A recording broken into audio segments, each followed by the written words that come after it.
¿Está listo para recibir una palabra hoy?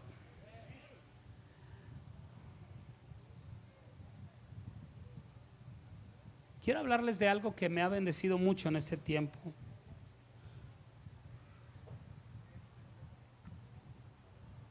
Quiero comenzar hoy, el domingo voy a continuar y no sé cuántas reuniones más pueda avanzar en esto. Pero quiero basarme en Jeremías 29:11. El domingo lo mencioné en la cápsula de Semilla Financiera, la cápsula de sabiduría financiera. Jeremías 29:11 dice: porque yo sé los pensamientos que tengo acerca de ustedes, dice Jehová, pensamientos de paz y no de mal, para darles el fin que esperan. El domingo yo les explicaba en el momento de ministrar las ofrendas que este versículo viene en medio de una circunstancia muy particular. El pueblo de Israel está siendo conquistado por Babilonia en varias ocasiones, están pasando una crisis de liderazgo terrible, violencia, quemaron la nación, la ciudad, se llevaron lo mejor, lo más destacado de los hombres, se lo llevan a Babilonia. Y el profeta Jeremías da una palabra en medio de ese ambiente tan hostil, tan difícil, tan crítico, y alza la voz y dice esto: porque yo sé los pensamientos que tengo acerca de ustedes, dice Jehová, pensamientos de paz y no de mal, para darles el fin que esperan. Yo creo que no hay ninguno de nosotros, ni uno solo, que esté aprovechando todos los recursos, todo el poder y toda la grandeza que Dios puso a nuestra disposición. Y yo quiero llevarte a hacerte una pregunta a partir de hoy. ¿Será que estoy limitando a Dios? ¿Será que le estoy creyendo a Dios todo lo que Él ha dicho de mí? ¿O será que Él quiere hacer más, pero yo lo estoy limitando? Tenemos, no sé si sepan o los que no saben, no hay servicio de agua y drenaje aquí en este terreno, ni red eléctrica. Ya tenemos más de un año aquí y pues por la pura gracia de Dios trabajamos la luz con plantas de luz. Les platiqué el otro día que un pastor me dijo: qué padre, no pagas luz, ¿verdad? Le digo: no, pago gasolina, porque las plantas ocupan gasolina y más o menos ahí se va una cosa con la otra. Pero tenemos un tanque, un tinaco de ¿cuántos litros son, Sammy? 5,000 litros, ¿verdad? 5,000 litros allá, que es el que suministra agua a todas las instalaciones. Pero de ahí lo pasamos a un tinaco que está acá, que es el que le da servicio a los baños, que es de 1,000 litros, tinaco bala que le llaman. Entonces, cuando este tinaco se vacía, de ahí a través de una bomba lo enviamos a los sanitarios. Cuando este tinaco se vacía, de allá lo llenamos, allá lo almacenamos. Entonces el tinaco está enorme, es muy fácil de identificarlo, pero trasladamos el agua en un tubo que se llama un tubo de media pulgada. Entonces de ahí se abre la llave y empieza a llenarse de un tanque de 5,000 litros a uno de 1,000 litros por medio de un tubo de 1 pulgada. Entonces se tarda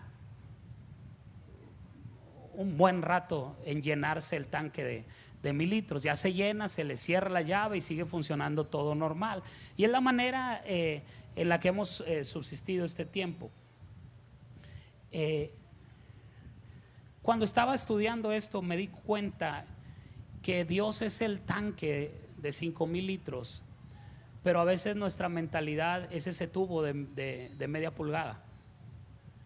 Aunque el tanque tiene una salida como de 2 pulgadas aproximadamente, le compramos una reducción a 1/2 pulgada para poderlo trasladar y que sea más fácil el trabajar esto. Pero si el tubo fuera de 2 pulgadas y lo pusiéramos ahí, pues el tanque o el tinaco de 1000 litros se llenaría mucho más rápido. Es más fácil mientras el tubo por el cual estés enviando el líquido sea más ancho, pues es más rápido, es más fácil, todo fluye mejor. ¿Sí me estoy explicando? Dios, una vez yo les he enseñado esto también, el doctor Mike Murdock en sus libros explica un concepto, dice: ¿cómo puedes meter una idea de 40 por 40 en una mente de 4 por 4? Si las ideas de Dios te da una idea millonaria y esa idea mide 40 por 40 metros, pero tu mente mide 4 por 4 centímetros, no, bueno, metros. ¿Cómo le haces para meter una idea tan grande en una mente tan pequeña?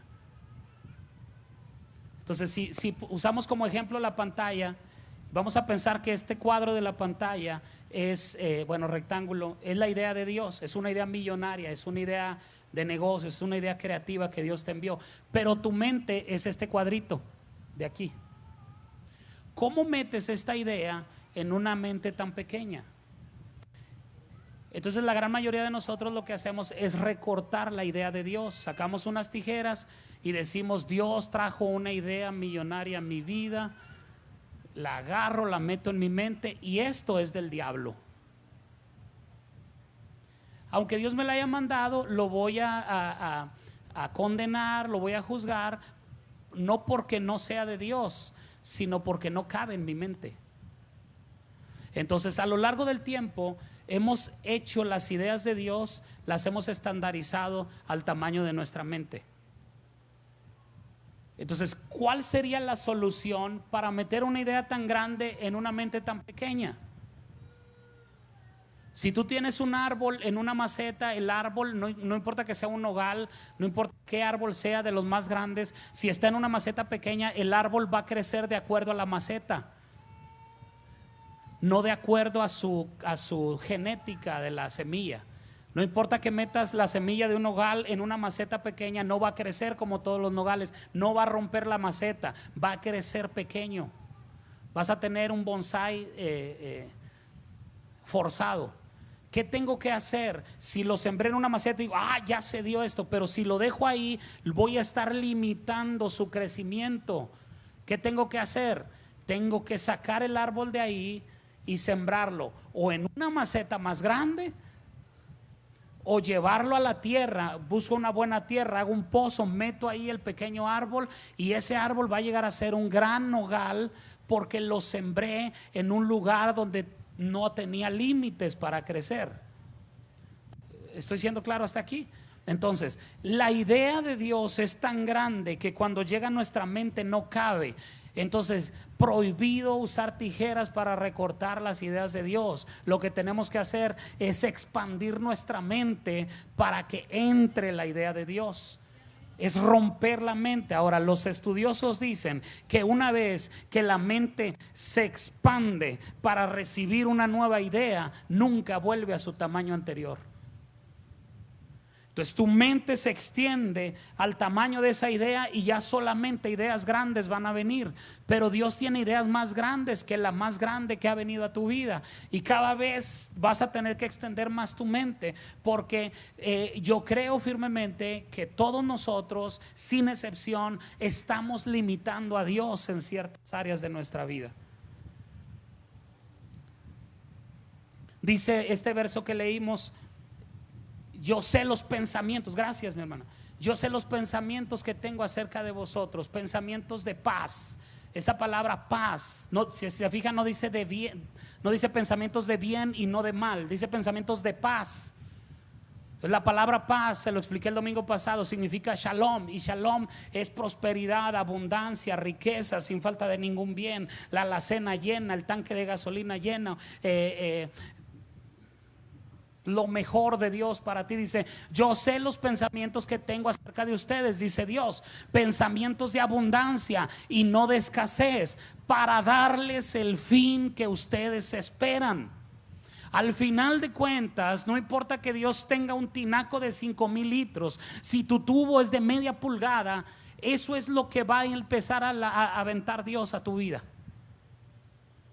Dios tiene muchas riquezas. Él es dueño del oro y de la plata. Él es el Dios de la abundancia. Pero mi mente no me alcanza, porque limito mi mente a lo que soy capaz de producir, no a lo que Dios es capaz de darme.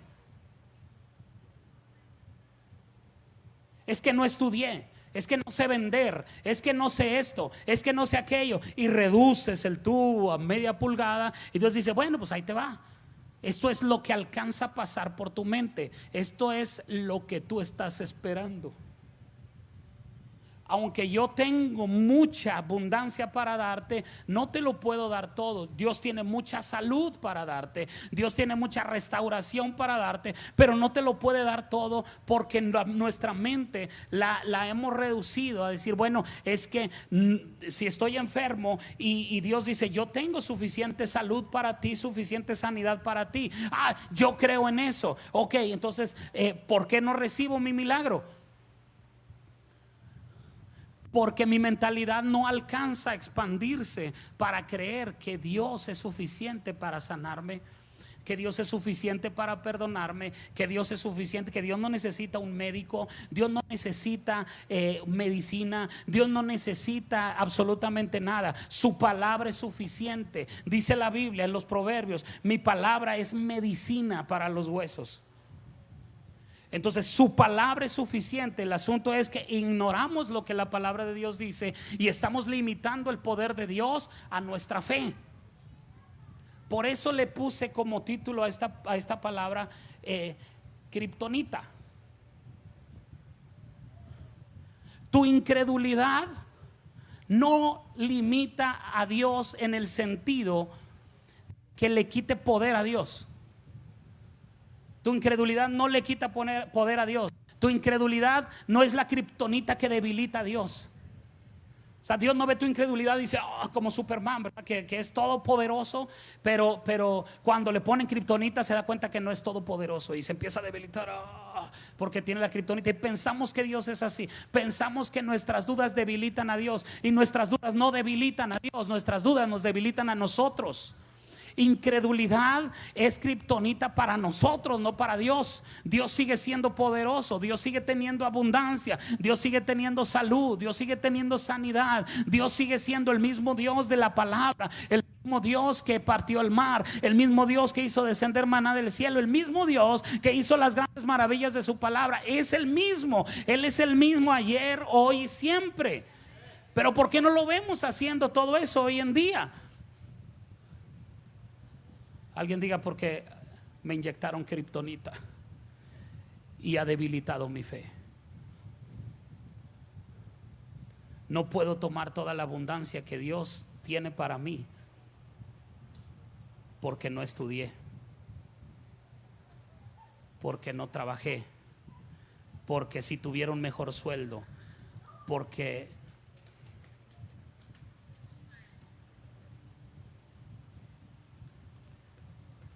hay algo que debilita o que limita el poder de Dios en nuestras vidas, que son las creencias equivocadas. Y no estoy hablando de doctrinas falsas, porque los religiosos luego lo dicen, sí, las doctrinas falsas. No. Cuando hablo de creencias equivocadas, estoy hablando de algo mucho más simple que eso. Cosas que en el día a día tú declaras que están limitando el poder de Dios en tu vida. Mira lo que dice Proverbios 23:7.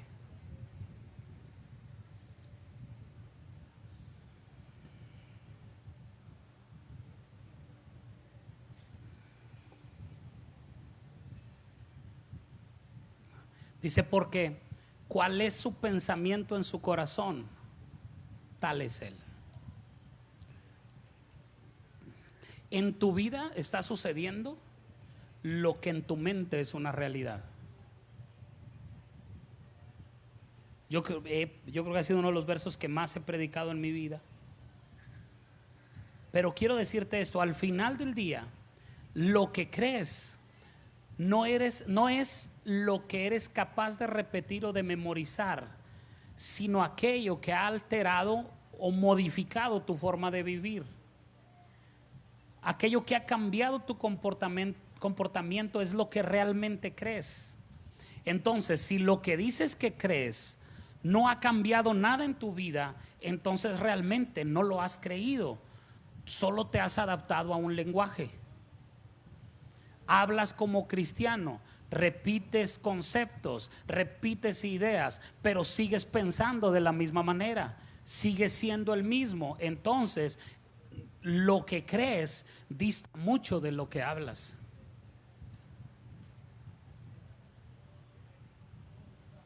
Tú y yo somos el resultado de lo que somos en nuestra mente. Lo que es el hombre en su corazón, tal es él. Entonces, no importa todos los planes de grandeza que Dios tenga para ti, al final lo que importa es lo que tú decides creer. Lo que tú decides creer acerca de esos planes, y lo más probable es que lo has estado limitando en muchos aspectos en tu vida.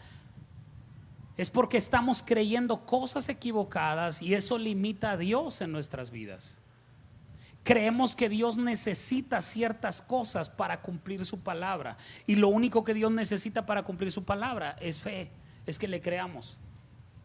Hay una creencia que está muy arraigada y es muy fuerte en el corazón, pero es tan sutil que a la vez no nos damos cuenta que está en nosotros. La tenemos metida hasta los huesos, y eso podría estarnos perjudicando mucho más de lo que pensamos. Es la cuestión de la soberanía de Dios. ¿Cuántos creen que Dios es soberano? Ahora, ¿cuántos saben lo que significa la soberanía de Dios? Porque es muy fácil decir Dios es soberano, porque se oye intenso, se oye profundo. Pero ¿qué es la soberanía de Dios? Ah, no, ahí sí, no, usted es el que está predicando, no yo. Ok. Esa idea, es el concepto que tú tengas de la soberanía de Dios, podría estar limitándote más de lo que piensas. Así es que necesito que ponga todos sus sentidos en esto, porque hoy puede ser que tu mente sea liberada para recibir mucho más de lo que estás recibiendo de parte de Dios. Muchos piensan que la soberanía de Dios es que Él es responsable de todo lo que sucede, que Dios tiene el control de todo lo que sucede. ¿Cuántos creen que Dios tiene el control de todo lo que sucede? Levante su mano.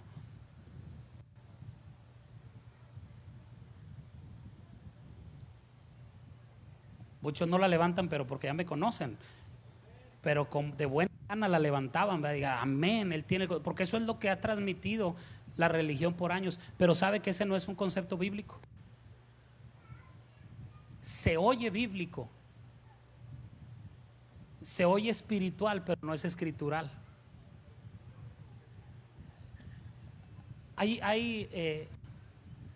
Pensamos que todo lo que sucede es porque era la voluntad de Dios. ¿Cuántos creen que todo lo que sucede es porque es la voluntad de Dios? Ya mejor no levantan la mano, ¿verdad? Dicen, no, pues. Y que Él está en control de todo, que de lo que pasa en nuestras vidas, que si sucede algo es porque Dios lo permitió, y que seguramente lo hizo para enseñarme algo que de otra manera no lo podría entender. Y hemos aceptado como voluntad de Dios cosas que Él nunca planeó ni pensó para nosotros. A ver, pastor, aquí ya me perdí. ¿Sí leyó el versículo que leímos al inicio? Jeremías 29:11, donde Dios dice: yo sé los pensamientos que tengo acerca de vosotros, pensamientos de bien, pensamientos de paz y no de mal, para darles el fin que yo quiero, ¿verdad? No dice para darles el fin que ustedes esperan. Si todo lo que sucede es la voluntad de Dios, entonces ¿por qué hay gente yéndose al infierno? ¿Tú crees que es la voluntad de Dios que la gente se vaya al infierno? Bueno, los que no contestan, no, claro que no, no es la voluntad de Dios que la gente se vaya al infierno. Sin embargo, todos los días gente se está yendo al infierno. ¿Por qué?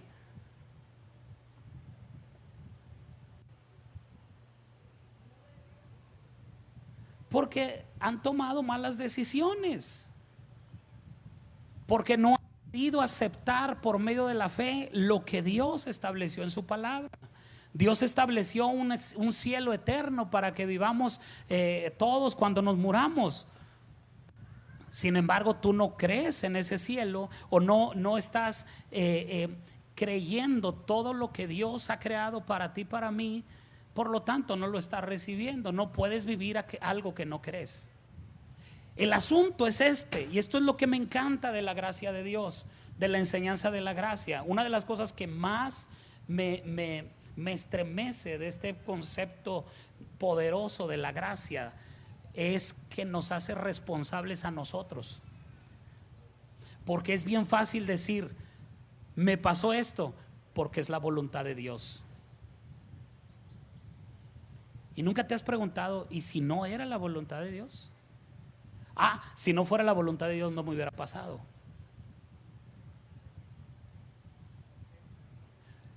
Pensamos en cierta manera. ¿Alguna vez vio ese sketch de Eugenio Derbez? ¿Sí era Eugenio Derbez, no? El diablito que tenía una máquina y que alguien iba corriendo, le aplanaba y se caía. Y pensamos que Dios es así, que Dios está en el cielo divirtiéndose con sus hijos. Dice, se equivocó, dame el látigo, déjame te castigo porque te equivocaste. Hoy me enfermé, me duele acá. Algo me quiere enseñar Dios. No, te caíste, te lastimaste, no has hecho ejercicio en no sé cuánto tiempo, no estás cuidando tu alimentación. Es la voluntad de Dios que te comas esos tacos grasosos. ¿Cómo ahí no nos preguntamos?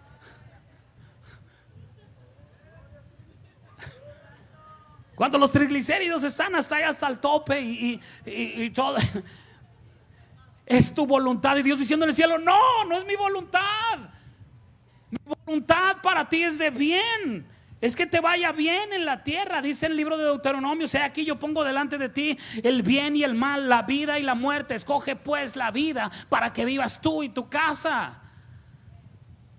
¿Qué quieres? ¿Que venga Dios y te tumbe los tacos grasosos para que no te los comas? A ver, estoy hablando de grasosos, grasosos. Es que Ana Karen vende tacos, pero esos no están grasosos, son dietéticos. Así tienen. Bueno. Pero Dios no va a venir a quitarte los malos hábitos alimenticios. Dios te dejó su sabiduría en la palabra para que pudiéramos distinguir las diferencias y decir, ok, me voy a cuidar. Mira, yo se los he estado diciendo últimamente, los jóvenes tienen la virtud de decidir si se cuidan o no. Juventud, divino tesoro. Pero hay otros que ya no tenemos opción. Si la persona que tiene cerca ahí ya es señor o señora de las 4 décadas para arriba,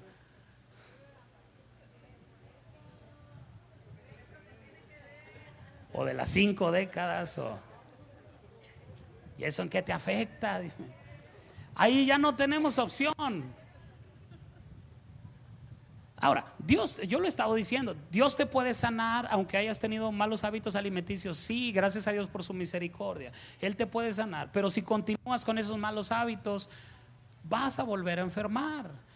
Para Dios es fácil sanarte. El asunto es cómo te vas a mantener sano después de que te sane. ¿Sí me estoy explicando? Bueno, alguien diga, siga con la palabra, pastor, eso ya se oye muy carnal. Esta creencia le hace mucho daño a los propósitos de grandeza de Dios para nosotros. Pensamos que si el negocio no funciona es porque Dios quería llenarnos de humildad y quería que nos mantuviéramos con los pies en la tierra. Y decimos, por algo suceden las cosas. ¿Alguna vez has dicho esto?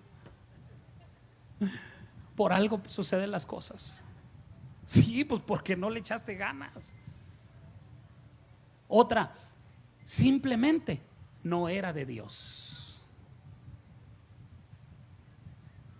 Hemos dejado escapar muchas oportunidades en nombre de la soberanía de Dios. Si es de Dios se va a dar, si no, no.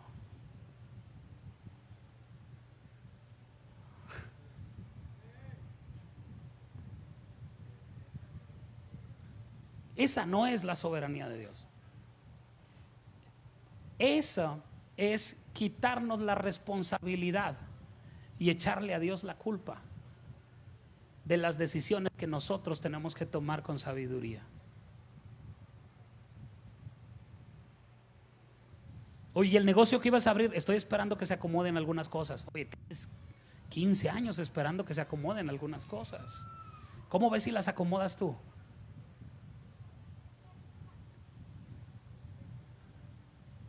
Es muy simple echar por tierra esta filosofía, o si quiere llamarle teología errada, pero teología al final de cuentas, con una simple pregunta: si todo lo que sucede es voluntad de Dios, entonces ¿por qué hay gente que está muriendo sin Dios?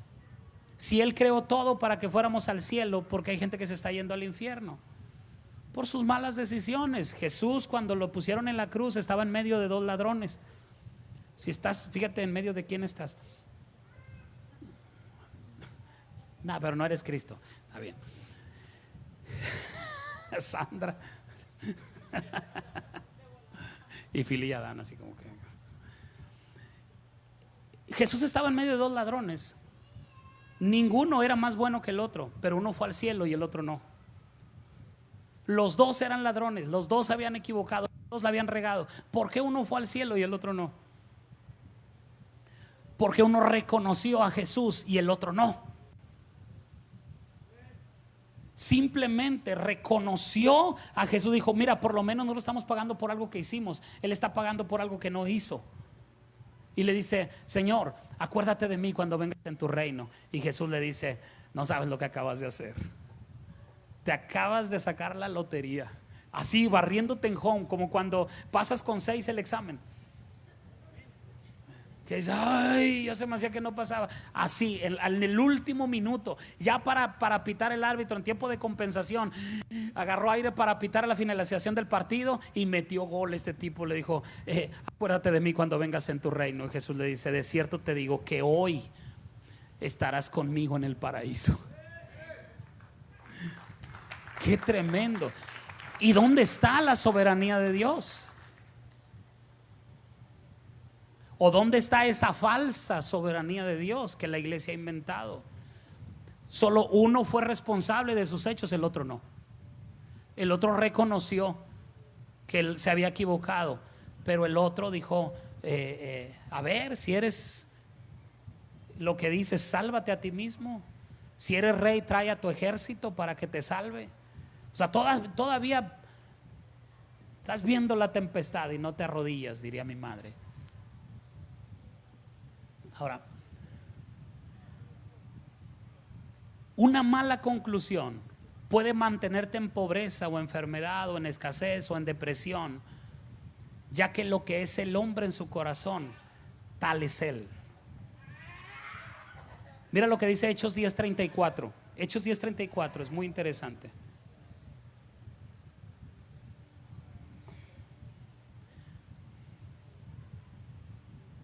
Dice: entonces Pedro, abriendo la boca, dijo: en verdad comprendo que Dios no hace acepción de personas. Esta declaración es poderosa. Dice: Dios no hace acepción de personas. Puedes decírselo a alguien, dile: Dios no hace acepción de personas. ¿Qué significa esto? Que si su voluntad es buena y de abundancia para uno, o es para todos. Dios no eligió a unos para ser ricos y a otros para ser pobres. Dios soltó su abundancia para todo aquel que la crea. Ok, Él no es que Él estudió, por eso tiene más oportunidades. No, todos tenemos las mismas oportunidades. El asunto es que es más fácil culpar a Dios. Es que son los favoritos de Dios, es que Dios lo eligió a él, es que Dios lo envió a las empresas, Dios lo envió a los negocios. Dios no, también te envió a ti, pero tú no quisiste ir. En tu mente estableciste límites, te autolimitaste a decir no estudié, no tengo un buen empleo, no tengo un buen sueldo, nací en una cuna pobre, nací en medio de circunstancias difíciles y adversas y yo no nací para ese tipo de cosas, para esas esferas. Pero Dios no hace acepción de personas. Si ves a alguien que está siendo próspero y está siendo enriquecido, esa posibilidad también la tienes tú. Dios no hace acepción de personas. Tenemos que internalizar esto. Dios no tiene hijos favoritos, solo hijos que le creen y se atreven a hacer todo lo que les llamó a hacer. Nadie queda fuera de la posibilidad de hacer cosas extraordinarias y sobrenaturales en Dios. Dios no hizo planes de grandeza para unos y planes un poco más modestos para otros. Dios no tiene planes modestos. ¿Sabes por qué Dios hizo el mejor vino al final de la fiesta en las bodas de Canaán?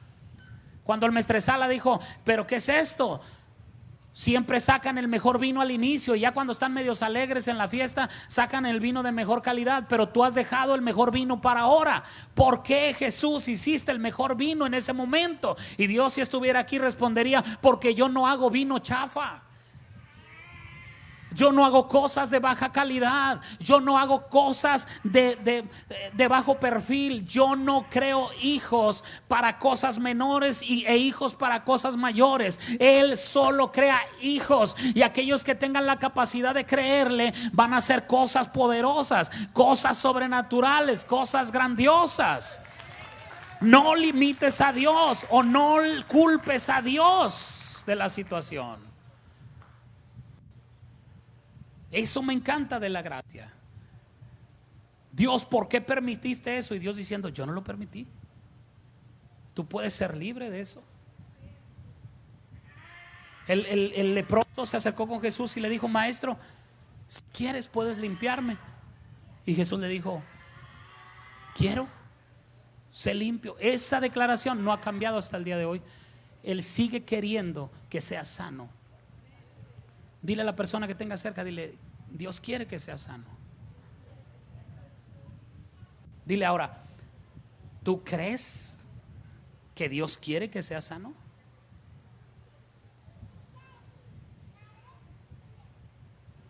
El asunto es este. Si estás pasando por problemas de escasez, de enfermedad, de depresión, cualquiera que sea la circunstancia, y yo te digo cuál es la solución, lo que tienes que hacer, entonces la gente dice, no, pero yo quiero la solución, no pagar o hacer lo que tenga que hacer para la solución. Yo lo he platicado con muchísima gente. Es que estoy pasando por una situación de escasez, de enfermedad. Digo, ok, dice la Biblia que el ocuparse de la carne es muerte, pero el ocuparse del espíritu es vida y paz. ¿Estás dispuesto a ocuparte del espíritu? Sí, claro, ok. A partir de hoy, no te pierdas ninguna reunión. Escucha palabra, escucha predicaciones, adora a Dios. No metas a tu mente nada que sea contrario a lo que tú has decidido creer. Alimenta tu mente con fe. No estoy diciendo con predicaciones solamente. O sea, no porque alguien esté predicando significa que está hablando fe. Tienes que cuidar lo que oyes. Ok, predicaciones de fe, predicaciones que alimenten tu fe, que te hagan creer más. Conoces más a Dios, entras en intimidad con Dios y todos los días, a cada momento, declaras la palabra de Dios. Dice la Biblia en Proverbios que dice, la vida y la muerte están en el poder de la lengua, en el poder de las palabras. Dice, y el que la ama comerá de ella. Entonces tú te alimentas de lo que estás hablando. Si tú estás hablando escasez, entonces estás alimentándote de escasez. Si tú estás hablando abundancia, te estás alimentando de abundancia. Esto no es nueva era, esto no es coach empresarial, esto es Biblia. ¿De dónde crees que lo sacaron ellos? El asunto es que ellos lo creyeron antes que la iglesia. A la iglesia le predicas esto, dicen, no, se oye muy mundano. Ellos se oyen muy cristianos.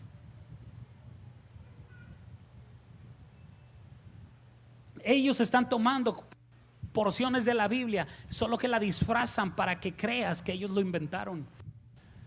Pero nadie lo ha inventado, la Biblia lo tiene desde el principio. Solo que ellos le agregan fe y nosotros le agregamos duda. No, es que a mí me enseñaron esto, es que a mí me enseñaron aquello. Y estamos limitando cada vez más el poder de Dios en nuestras vidas. Dile a alguien: Dios te creó para grandeza, no para cosas pequeñas. Puede ser que tu inicio sea pequeño, pero tu fin debe ser muy grande. Una vez leí un pensamiento que decía algo bien tremendo: crea un futuro tan grande que tu hoy se vea pequeño. Crea un futuro tan grande que sea lo que sea que estés haciendo hoy se vea pequeño. El problema es que si lo que haces ahora lo ves grande, tu futuro está limitado, porque ya no vas a querer crecer. Pero estés donde estés, en el nivel en el que estés, si te ves pequeño hoy, es porque estás creyendo en un futuro muy grande. Vaya conmigo al Salmo 139, verso 7 en adelante. Mira lo que dice el salmista. Salmos 139, versos 7 hasta el 18. Dice: ¿a dónde me iré de tu espíritu? ¿A dónde huiré de tu presencia? Si subiera a los cielos, allí estás tú. Y si en el Seol hiciera mi estrado, he aquí, allí estás tú. Si tomare las alas del alba y habitar en el extremo del mar, aún allí me guiará tu mano y me asirá tu diestra. Si dijere: ciertamente las tinieblas me encubrirán, aún la noche resplandecerá alrededor de mí. Aún las tinieblas no encubren de ti, y la noche resplandece como el día. Lo mismo te son las tinieblas que la luz, porque tú formaste mis entrañas. Diga conmigo: tú formaste mis entrañas. Tú me hiciste en el vientre de mi madre. Diga conmigo: tú me hiciste en el vientre de mi madre. Yo no soy el resultado de un momento de pasión de mis padres. Yo soy el resultado de la planeación divina. Tú me formaste, dice, porque tú me formaste, tú formaste mis entrañas. Tú me hiciste en el vientre de mi madre. Verso 14. Te alabaré porque formidables, maravillosas son tus obras. Estoy maravillado y mi alma lo sabe muy bien. Mira lo que está diciendo el salmista: tú me formaste en el vientre de mi madre. Dice: y estoy maravillado. Te alabaré porque formidables, maravillosas son tus obras. Estoy maravillado y mi alma lo sabe muy bien. Verso 15. Dice: no fue encubierto de mí tu cuerpo, bien que en oculto fui formado y entretejido en lo más profundo de la tierra. Mi embrión vieron tus ojos, y en tu libro estaban escritas todas aquellas cosas que fueron luego formadas, sin faltar una de ellas. Cuán preciosos me son, oh Dios, tus pensamientos, cuán grande es la suma de ellos. Si los enumero, se multiplican más que la arena. Despierto y aún estoy contigo. Y tú diciendo que Dios, que tú no naciste para amar y que nadie nació. ¿Cómo era ese? Que no, tú naciste para ser pobre, que tú naciste para andar ahí nomás dando lástimas. No, Dios te formó con un propósito, y Dios no tiene propósitos pequeños. Lo que hay pequeños son mentalidades. Si nuestros padres no nos planearon, no nos pensaron, no nos desearon, la Biblia dice que Dios nos hizo desde antes de la fundación del mundo. Él nos pensó y tiene un propósito de grandeza para nosotros, pero la mayoría de nosotros estamos viviendo muy por debajo del estándar de Dios y estamos limitando todo lo que Él quiere hacer en nuestras vidas.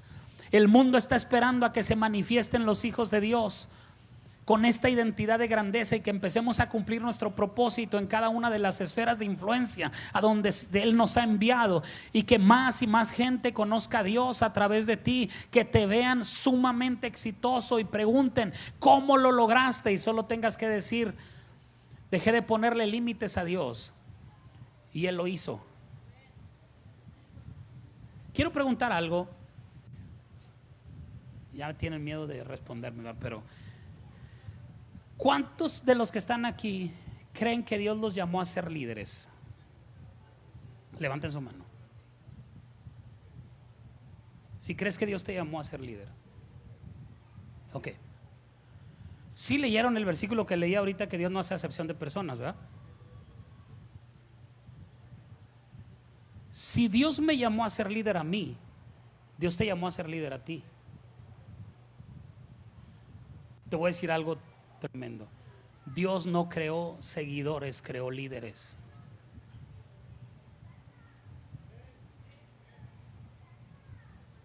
Él dijo: hagamos al hombre a nuestra imagen, conforme a nuestra semejanza.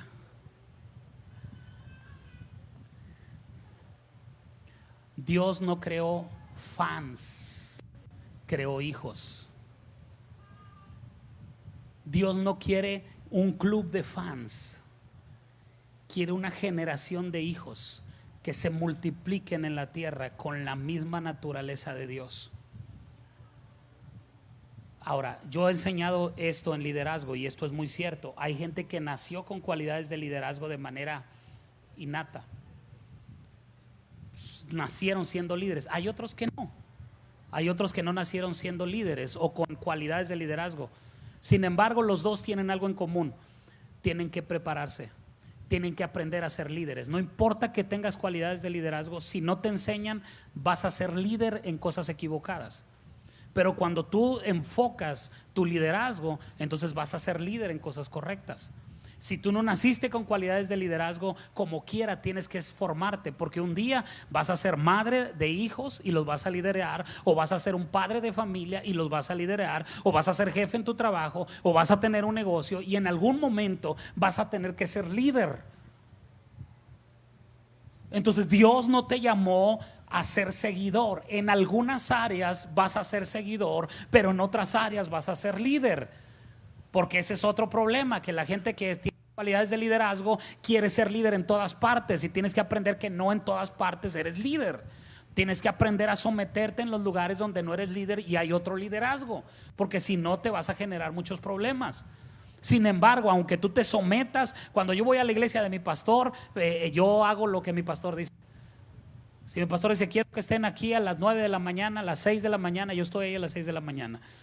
Porque Él es la autoridad. Yo no estoy en mi casa, yo no soy el pastor ahí. Él es el pastor y yo me someto a lo que Él diga, pero yo no pierdo mi liderazgo.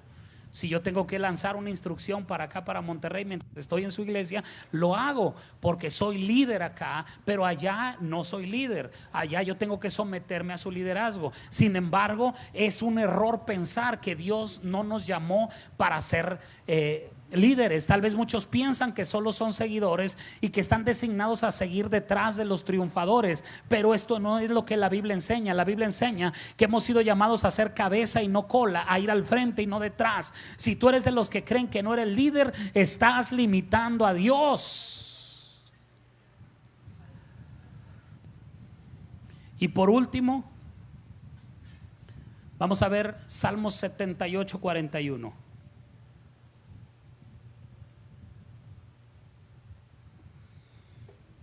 Salmos 78, 41. Dice: y volvían y tentaban a Dios y provocaban al Santo de Israel. La versión Reina Valera antigua. Si usted lo quiere investigar, investigue, lo ponga en el Google, versión Reina Valera antigua, y busque el Salmo 78, 41. Este verso lo dice así: y volvían y tentaban a Dios y ponían límites al Santo de Israel. Quiero terminar con un pensamiento. Dios nos llamó a hacer algo más allá de lo que podemos hacer. Dios nos llamó a hacer algo más allá de lo que podemos hacer.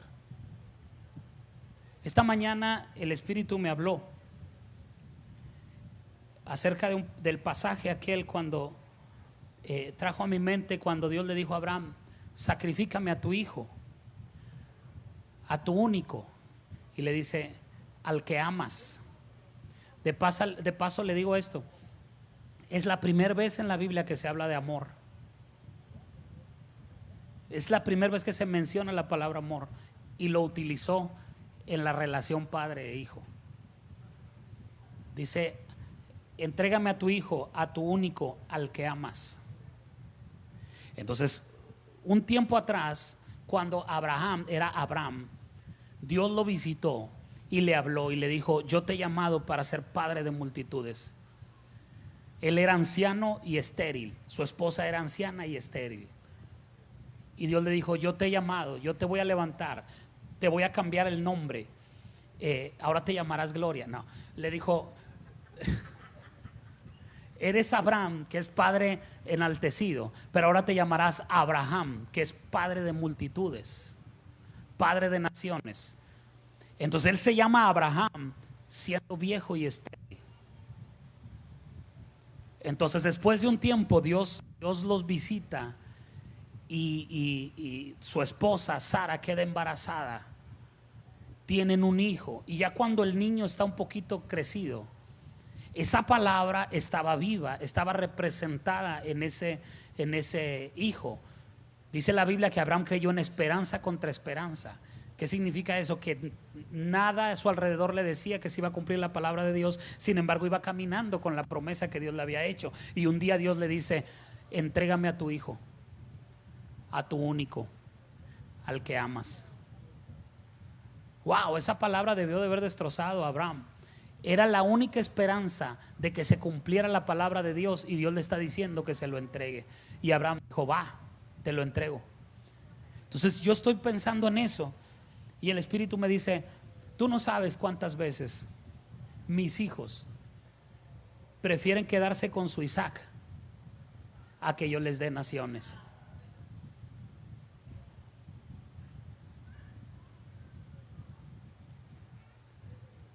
Dice, tienen sueños tan pequeños, tan estrechos, tan cortos. Dice, pero como ustedes lo ven grande, piensan que es imposible que se cumpla. Y yo les digo, entrégame tu pequeño sueño, entrégame tu único, y yo te voy a entregar una multitud de ellos. Dice, y no tienes idea cuántos de mis hijos han preferido quedarse con su pequeño sueño y han renunciado al gran propósito que yo tengo para ellos.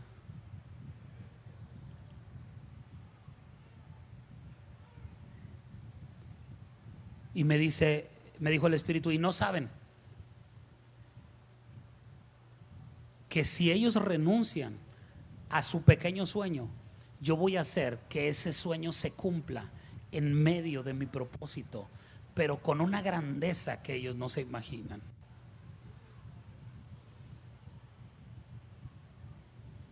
A veces pensamos que estamos conquistando el mundo entero y decimos, ya tengo esto, ya tengo aquello, ya tengo lo otro, y estoy trabajando y estoy haciendo esto, y Dios viéndote diciendo, ¿por qué me limitas? ¿Por qué no me entregas tu pequeño sueño y dejas que yo te entregue naciones en tus manos? ¿Por qué no me entregas tu pequeño negocio que vale ahorita cierta cantidad y yo te voy a entregar una empresa transnacional?